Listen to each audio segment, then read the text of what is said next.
국민학교를 아시는 분만 보세요. 벌써 55년 전 국민학교 입학식 날 가슴엔 손수건을 달고 수시로 코를 닦곤 했죠. 그땐 왜 그렇게 콧물이 많았을까요? 날씨도 참 추웠고요. 앞으로 나란히도 참 많이 했어요. 요즘 아이들은 초등학교라 부르지만 우리 가슴 속엔 아직도 국민학교가 남아있어요. 한 반에 10명, 많게는 60명 학생들. 삐걱대는 나무 책상, 검정 칠판, 분필 소리 등 아이들 웃음소리로 가득한 그 교실. 겨울이면 석탄 난로가 교실 한쪽에 있었고 그 위에 데워진 양은 도시락, 살짝 탄 밤 냄새마저도 그리워요. 그땐 토요일도 학교 가던 날이었죠. 오전 수업 마치고 친구들이랑 냇가에서 놀던 기억, 운동장은 흙먼지가 날리고 아침마다 운동장에선 노래소리에 맞춰 국민체조를 함께 했죠. 급식은 없었고 도시락을 싸왔고 선생님 말씀은 그 누구보다 무서웠죠. 가난했지만 따뜻했고 부족했지만 웃음 많았던 그 시절. 국민학교라는 이름 안에 우리 모두의 잊지 못할 시간이 남아있어요. 이제는 70이 다 된 친구들의 얼굴에도 어린 시절의 기억이 남아있어요. 이 영상은 치매 예방을 위한 회상 영상이에요. 과거의 기억을 떠올리며 인지자극과 감정 공감을 돕고 서로의 이야기를 나누는 따뜻한 시간을 함께 하시길 바래요. 예전에 우리 집은 초가집이었어요.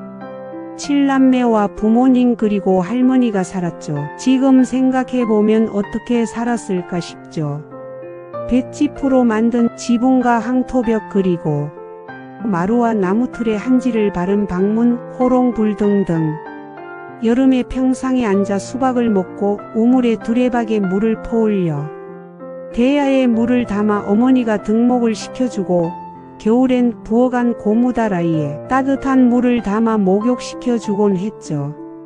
부뚜막에 올려진 소투로 밥을 짓고 겨울엔 아궁이에 장작불이 구들장을 데워 아랫목을 뜨겁게 하고 윗목을 차가웠던 기억과 그리고 무거운 솜니불이 기억이 나요. 저녁이 되면 각 집의 굴뚝에서 나오는 연기들 지금은 참 그리운 기억으로 남았어요. 그리고 어렸을 때 제일 무서웠던 곳. 지금은 사용 안 하지만 변소 또는 뒷간이라 했죠. 겨울밤에 가기엔 너무 무서웠죠. 그래서 방 안에서 사용한 요강이 있었죠. 지금 보면 100년 전에 사용한 느낌이 들어요. 또한 집에 큰 자산인 소를 키우기 위해 외양간 그리고 지푸라기를 잘라 큰 솥단지에 끓이는 여물이 있었어요. 가끔씩 생각나는 옛날의 기억들, 그건 아마 부모님의 그리움일 거예요. 어렸을 때 동네에서 텔레비전이 있는 집은 몇 안 되었어요. 그 집에 동네 사람들이 모여 앉아 TV를 보던 기억이 나요. 나중에 우리 집에도 TV가 생겼어요. 재미있는 프로그램이 있는 날이면 온 가족이 TV 앞에 모이곤 했죠. 그 중에 하나 전설의 고향. 그 음악과 글씨만 나와도 약간 소름이 돋곤 했어요. 특히 여름 남양 특집은 정말 무서웠죠. 그 중에서도 구미호 편이 가장 기억에 남아요. 예쁜 아가씨가 꼬리 9개 달린 구미호로 변하는 그 장면. 지금 생각하면 별거 아닐 것 같은데 어린 마음에는 너무 무서워서 이불로 얼굴을 가리곤 했어요. 그것도 익숙해지면 손으로 가리고 손가락 사이로 몰래 훔쳐보기도 했고요. 전설의 고향이 끝나고 나서 화장실 가는 게 가장 큰 시련이었어요. 어디선가 무언가 튀어나올 것 같아서요. 어떤 날은 잠도 제대로 못 잤어요. 구미호가 꿈에 나타날까 봐서요. 실제로 악몽을 꾼 적도 있었고요. 다음날 학교에서는 친구들과 구미호 이야기로 한바탕 떠들썩하곤 했고요. 그 시절엔 방송국도 볼만한 프로그램도 많지 않았어요. 조금만 인기 있으면 온 국민이 보는 프로그램이 되었고요. 온 가족이 TV 앞에 앉아 흑백 TV를 보던 게 엊그제 같은데 시간이 참 빠르네요. 이제는 이런 기억들도 벌써 몇십 년 전의 그리운 추억이 되었어요. 땅 따먹기 세세세를 아시는 분만 보세요.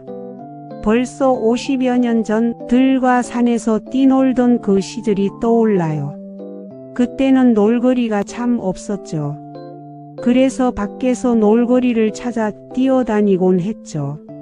남자아이들은 땅에 원이나 사각형을 그리고 고구려 백제 신라로 나눠 땅 따먹기를 했고요. 돌을 발 위에 올려서 상대방 돌을 떨어뜨리는 비석치기도 했어요.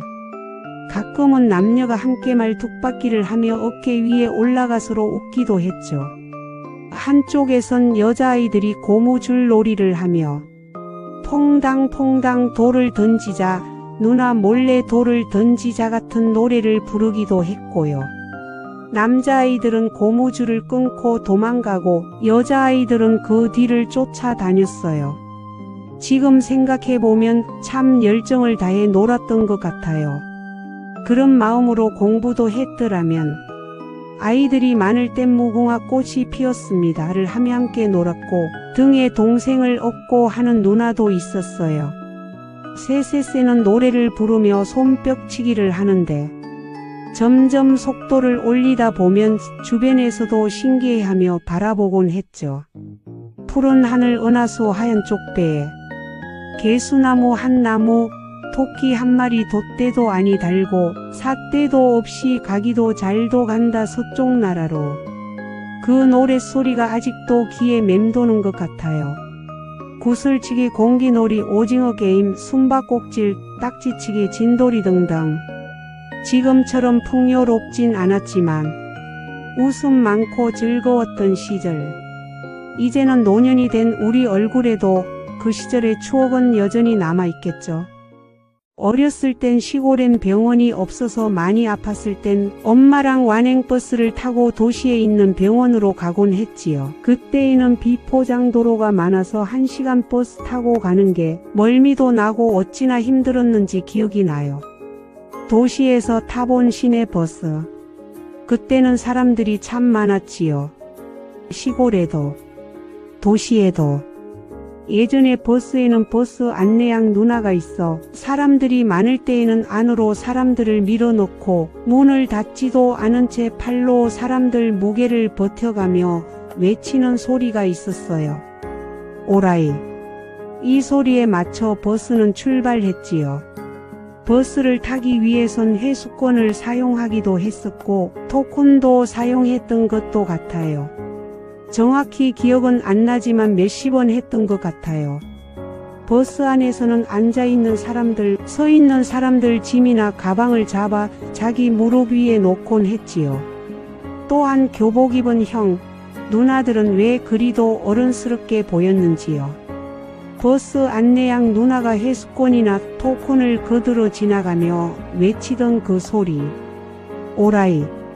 가끔씩 버스 안내양 누나가 회수권이나 토큰을 거들어 다니고 오라이 소리치던 그때가 그리운 건 무엇일까요? 이 영상은 치매 예방을 위한 회상 영상이에요. 과거의 기억을 떠올리며 인지 자극과 감정 공감을 돕고 서로의 이야기를 나누는 따뜻한 시간을 함께 하시길 바래요.